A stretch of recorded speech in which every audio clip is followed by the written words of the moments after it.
బాగా ఉంది నాకు వేసిన ఇప్పుడు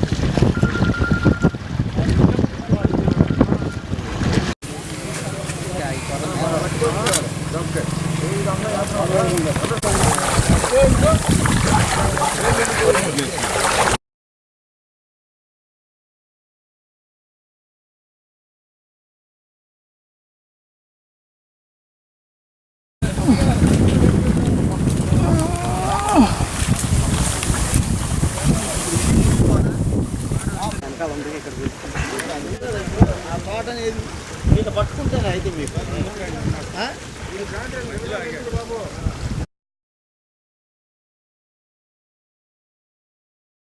కళ్ళ చివారెడ్డి అండి.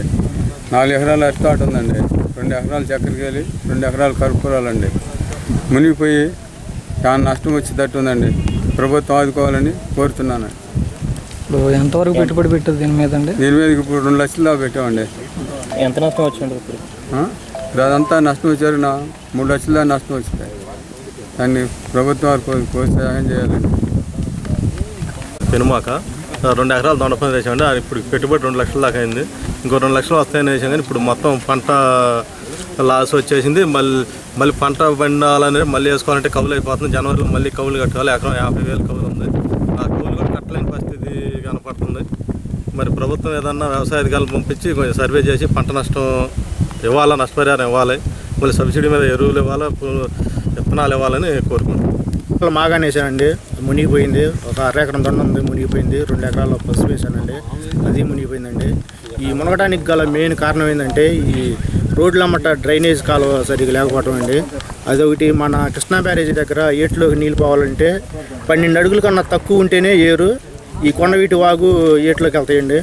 అంత ముందల మన మద్రాసు కాలువకి వెళ్ళేయండి, అది బ్యారేజీ కూల్ చేసి అక్కడ ఎత్తిపోతల పథకం పెట్టారండి.